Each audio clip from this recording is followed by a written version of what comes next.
يسعد لي أوقاتكم أصدقائي مكافحي النشاز، والله يبعد عنا وعنكم كل شر وكل نشاز. بتمنى تكونوا بألف خير وسلامة انتو أحبابكم وأصحابكم. الحلقة اليوم مخصصة للقاء الشامي مع هشام حداد، أو للقاء اللي أجراه هشام حداد مع الشامي. هاللقاء اللي عمل جدل على السوشيال ميديا وعمل ضجة إعلامية صراحة. بس قبل ما أحكي أي شيء، في فيديو حابب نزله، حابب تشوفوه معي، نشوفه سوا أنا وياكم، لفنان وصديق الفنان زاهي صافية.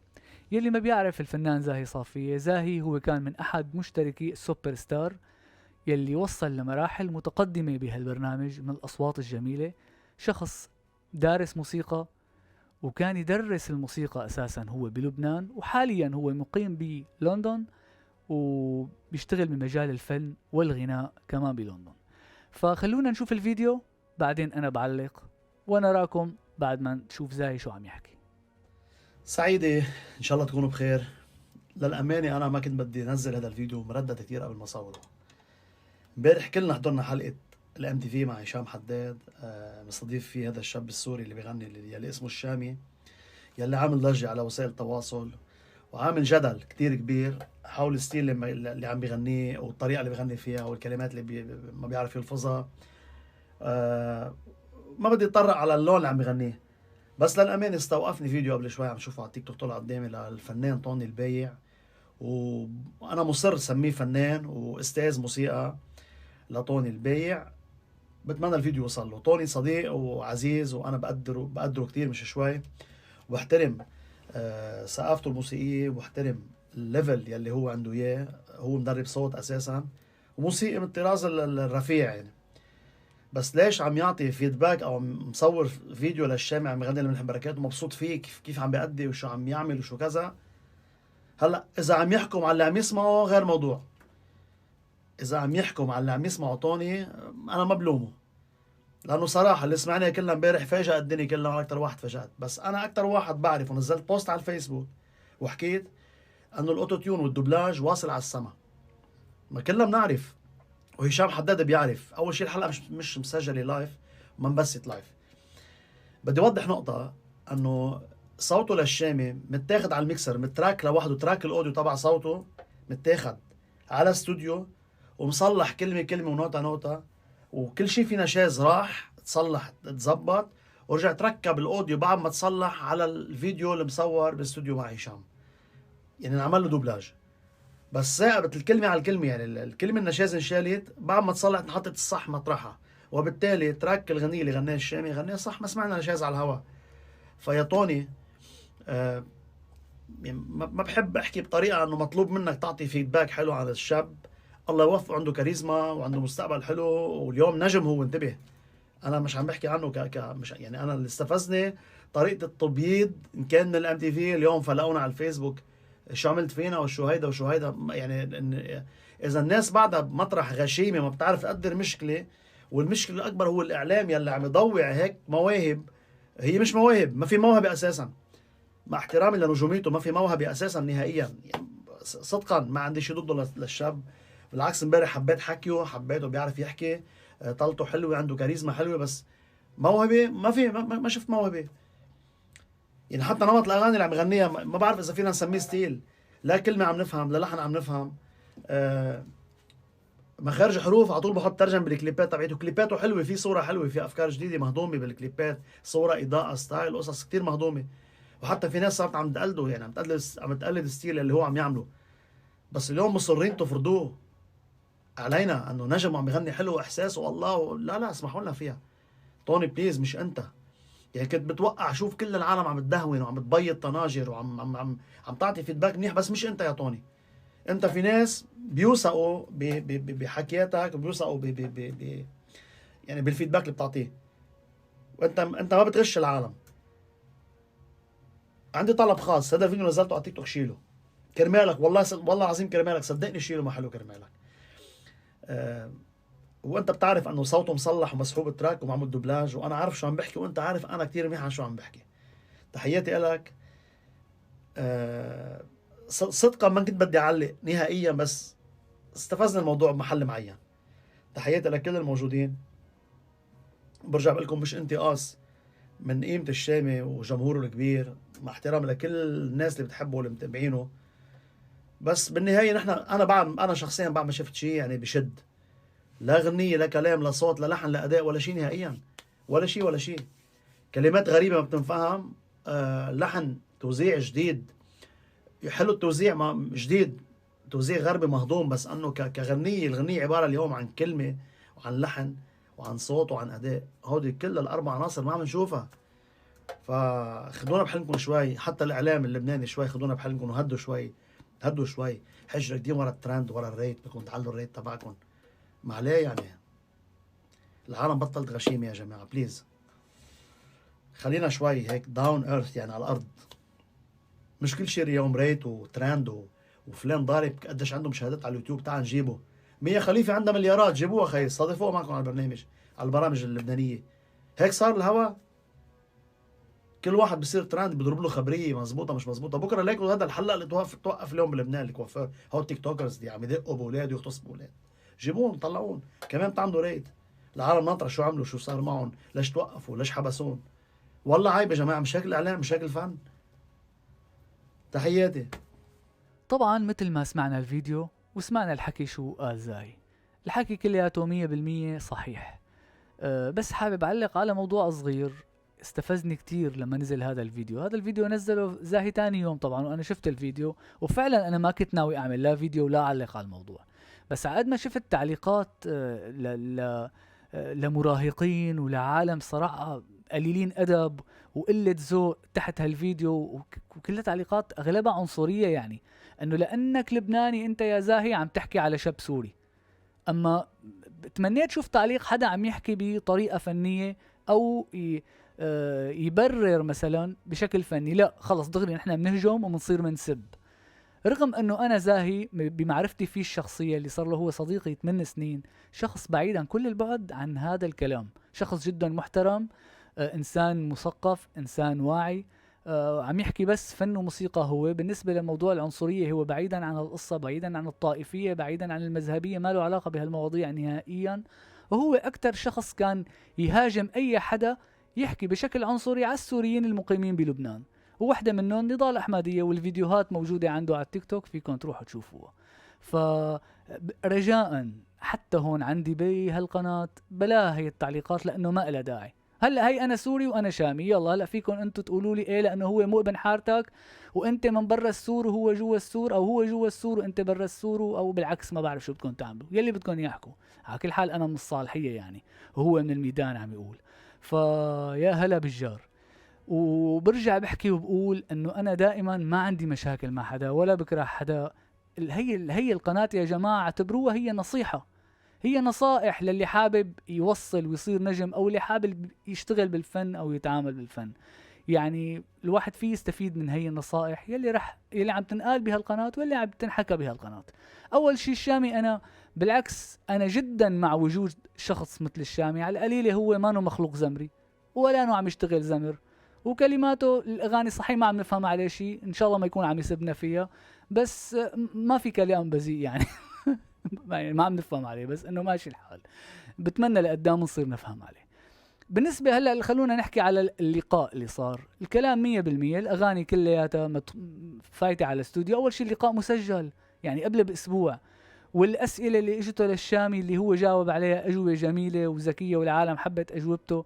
يا اخي هي الاسئلة جايته قبل باسبوع وهو محضر الاجوبة تمام، والاغاني هو محضر وعرفان شو اللي بده يغني ومتدرب على الاغاني وجايه وغناها للاغاني.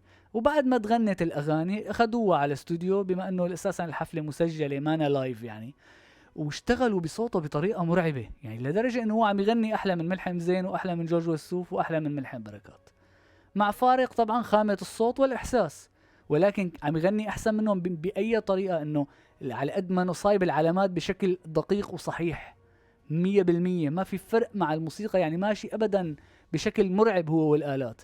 يعني الاغاني اتاخدت على الاستوديو وتخرجت ميكسينج ماسترينج اوتو تيون، ونلعب ونحط فلاتر كتير للشغل. بتسمعوا الشغل فعلا شغل جميل وكتير حلو. وانا مع هذا الموضوع انه ما ضروري كمان واحد اذا سجل لقاء يعمل شيء بشع ويطلع تخريج سيء مثلا مثل ما بنشوف باعلامنا السوري، ما بينسمع. واحد بيكون بيغني صح يا حرام بيتعتر. فنحن ابدا انا ماني ضد هذا الموضوع.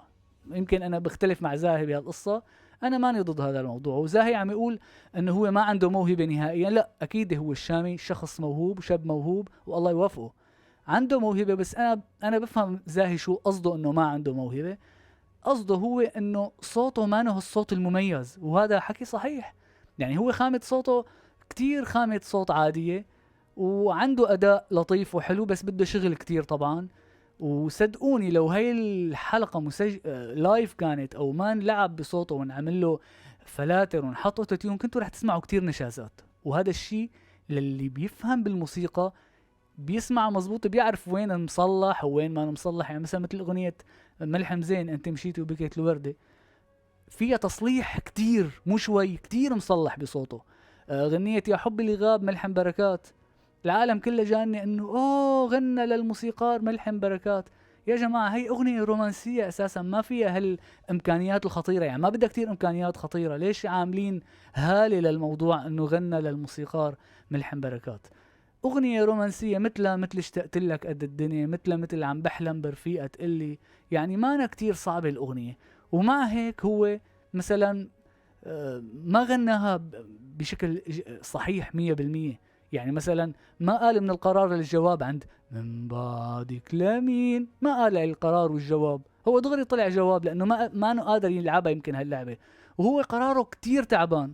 وبهالاغنية كمان تبع ملحم بركات القرار تبعه مصلح بالاوتوتيون قد ما بدكن، واضح انه ما صايب القرار، وهن مزبطين له صوته، حاملين له اياه مصلحين له اياه.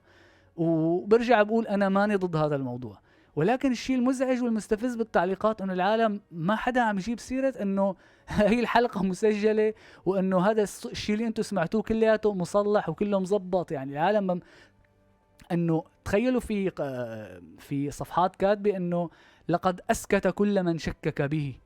شو هي لقد اسكت كل من شكك به؟ مجانين انتو يا زلمه والله ما انكم طبيعيين. حتى الشامي هو بحد ذاته، وانا هذا الموضوع اللي زعجني، انه انت يا شامي يا عزيزي، طالما انت اكثر حدا بتعرف انه صوتك راح وتزبط وتصلح، بتقوم بتروح بتكتب على صفحتك مدري وين كاتبها انه يا لطيف شو اجاني اعتذارات وقديشنا نحن شعب طيب. انه اجاء اعتذارات قال من اعلاميين ومن فنانين انه هن كانوا عم يحكوا عليه، وبعد ما شافوا هاللقاء وسمعوا صوته بهاللقاء صاروا يحكوا بالعكس. هدول الاعلاميين على فكرة يا جاهلين، يا اما عم يحاولوا يستلطفوك ويصيروا اصدقاء معك، والفنانين اكيد ما لهم علاقة بالفن كمان، يا اما مصلحة عم يقولوا لك هالحكي، يا اما مخترع انت هالحكي من عندك. لانه اي فنان او اي حدا عنده المام بهذا الموضوع بيعرف انه صوتك تاخد وتصلح، نقطة انتهى، ما بدنا كتير نحكي فيها للقصة. بالنسبة لتوني البايع، توني البايع من الاشخاص، هو استاذ موسيقى جدا محترم، وانا كتير كنت يعني حب شغله وحب القناة تبعه. وكتير طلاب بتيجي لعندي بدها تدرس صوت، انا ما بعطي دروس صوت طبعا، انا بدرس كيبورد وبيانو. فبيجيني كتير طلاب من الوطن العربي انا بيحكوا معي انه بدنا ناخذ معك دروس صوت، بفكروني انه انا عندي قناة مكافحة النشاز معناتها انه انا بعطي دروس صوت. انا عندي اذن نظيفة، بعرف وين النشاز وين الغلط، بقدر القط اي غلطة صغيرة فبطلع بحكي فيها، ولكن انا ما بدرس صوت، ما بتعدى على شغلة ما أنا اختصاصي. اوكي، فدغري بقول لهم انا حكوا مع توني البايع، ببعتهم بعطيهم رابط القناة تبعه، وهو حاطط رقم التليفون، تواصلوا معه، هذا الشخص فهمان وهو بيعرف هالشي طبعا، وطوني في بيني وبينه تواصل يعني. بس الفيديوهات اللي اخر فترة عم بينزلها مو بس مع الشامي، هو عم بينزل فيديوهات بيعمل هيك وحركات وكذا وهيك، والله مو لابقين لك يا طوني هدول. يعني انت استاذ موسيقى وإلك وزنك وبتدرس صوت، وبيطلعوا معك نجوم عم تعطيهم دروس ما لك هي الحركات السوشيال ميديا ابدا، لا تزعل مني. وقاعد حد الشامي بهاللقاء وعم تعمل له هيك وهيك، هو عم يغني وهيك وتعمل له هيك وتعمل له هيك، وهو ما عم يتطلع فيك الشامي، وحتى لو اطلع عليك ما رح يفهم شو عم تعمل انت وشو بدك منه اساسا. فهي الحركات تبع السوشيال ميديا والترندات والكذا ابدا ما بتلبق لشخص فنان وموسيقي واستاذ موسيقى له وزنه عم يطلع على السوشيال ميديا. انا عم كون صريح معك من محبتي، عم اقول لك هذا الحكي. هلا خلونا نجي نحكي انه انت يا طوني عم تدربه، طب ما عرفت انك تقول له مثلا يا حبي شد على حرف الباء، اللي غاب ما بشد، ما بيسكر شفافه لهلا، الشاب لسه ما بيسكر شفافه وهو عم يغني من عمري انا. ما بيقول الالف، ما بيقول بيقول انا. حرف الالف ما بيلفظه صح، حرف الباء ما بيشد على الاحرف، بيغني هو فاتح تمه ما بيشد، عنده مشاكل مع مخارج الحروف، هدول اشتغلوا له عليهم. يعني ما بعرف، هي الحركات هي ما بتنفع، بس قل له هيك شد سكر تمك لحتى يطلع صوته صح. الشاب عنده بأماكن معينة بصوته بيغني حلو، بس قراره معدوم وجوابه ما بيصيب النوتات صح، لذلك حاطين له اوتوتيون ومظبطين له صوته. ولسه بكير كتير لحتى انت تيجي تقول له يا طوني. وكتير زعلت لما شفتك كاتب عندك على الصفحة شكرا لثقتك فيه، عم تقول له للشامي شكرا لثقتك فيه. انت يا طوني لما كنت تدرس موسيقى الشامي لسه ما كان خلقان، لان انت بعتقد مواليدك باخر السبعينات، يعني انا وياك نفس الجيل تقريبا. يعني انا لما كنت اطلع حفلات كان عمري 16 سنة، هذا الحكي بال 96.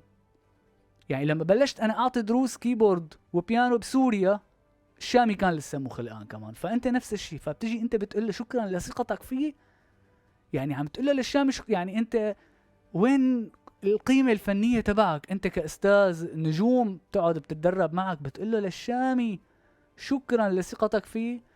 ما ابدا ما كانت حلوة هي، ما لا حلوة بحقك ولا حلوة بحق الفن والموسيقى صراحة نهائيا.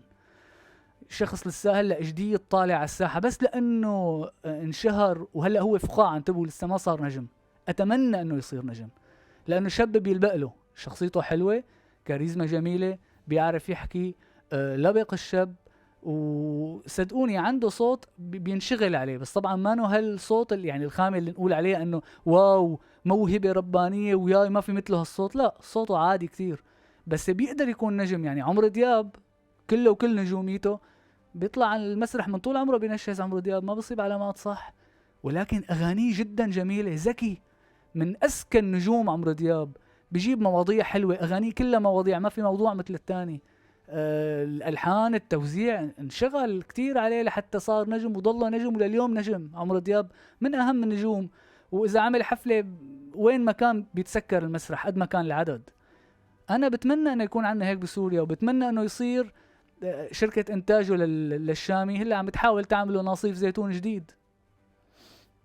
يعني واضحة الفكرة، وضخ اعلامي واللي بدكم اياه. برافو كتير حلو. واكبر دليل انه هالشركة هي وادارة اعماله جدا اذكياء، بهاللقاء خلوه اغني اغاني حلوة، وهذا اللي حبب العالم فيه. غنى اغاني حلوة، مو بس انه هو غناهم حلو وزبطوا له انه يطلع بصورة جميلة، وانا مع هاي الصورة اللي هن طلعوه فيها، انا معه، بس خلوه يغني اغاني جدا جميله والعالم كلها بتحبها. اغنيه ملحم زين، اغنيه جورج وسوف، واغنيه ملحم بركات. وهو قال انه قدوته جورج وسوف، بيحاول يعمل كل شيء كان يعمله جورج وسوف. شامي عزيزي اول شيء جورج وسوف عمله كان يجيب كلمه ولحن حلوين ويغنيهم. جورج وسوف بحياته لا لحن ولا كتب، وبتشوف له كذا لقاء بيسألوه ليش انت ما بتلحن؟ قال لهم انا فيني لحن، وجورج بيعزف واكيد في لحن، بس قال لهم انا بحب اعطي الشغله لعالم مختصه يلي هو اختصاصه، انا بدي كون اختصاصي على المسرح بحنجرتي بالغناء، ما بدي اتعدى على شيء واعمل شغله نص كم. فانت الاغاني اللي عم تعملها هي حلوه كصوره، حلوه كسوشيال ميديا، ولكن اغانيك انت ما في حدا يغنيها غير انت. يعني حتى انت باللقاء غنيتها بلاي باك، يعني مسجل الغنية وانت عم بتنزل صوتك فوق الغنية تبعك، وفي صوت تاني لإلك اساسا عم يغني كمان خلفية.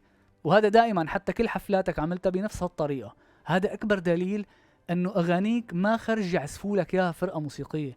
اذا ما كان في دي جي ورا عم يشغل لك هالتسجيلات اللي انت مسجل الباك جراوند تبعها بقلب استوديوهات، ما بتمشي اغانيك.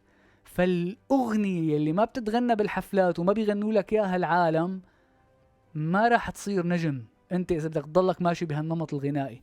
وانا نصحتك قبل ونصحت شركة انتاجك، في هلا في مادة، في حفلات عم تطلع منها مردود، روح شوف لك شاعر اغنية، ملحن، وصدقني انت ماشي بالطريق الصح. بس اذا ما عملت هيك رح تكون فقاعة وتختفي مثل كل مين طلع مع هشام حداد ومع رابع عزيات ومع عادل كرم بهال5 سنين. شوفوا قديش في شباب طلعت وصبايا طلعت ونجموا وقالوا انه خلص هدول رح يكسروا الدنيا، وعملوا لقاءات معهم. هالعالم هاي اللي هلا ذكرت اسمائهم اللي هن اساسا اساس الفساد الفني، يلي هن اكثر شيء هلا هشام حداد ورابع عزيات هن اساس الفساد الفني.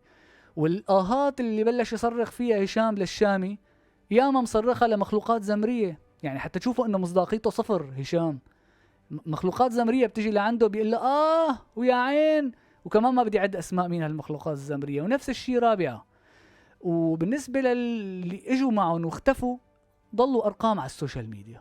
انا بتمنى الشامي ما يضل رقم على السوشيال ميديا، وانا اليوم بقول انه الشامي احسن بمليون مره من هدول تبع زمر وما زمر، واحسن مليون مره من هاليوتيوبر التافهين اللي موجودين على السوشيال ميديا وعندهم ملايين المشاهدات، وعندهم يعني في كل يوتيوبر تافه وتافهه على السوشيال ميديا عندهم 14 و15 مليون مشترك. حتى تشوفوا كميه الجهل نحن بعالمنا العربي وبمجتمعنا بالنسبه للمراهقين. فهلا هدول المراهقين نفسهم عم يدعموا الشامي لانه هن حابين نمط الاغاني تبعه. بس هي المراهقين اخر شيء شو؟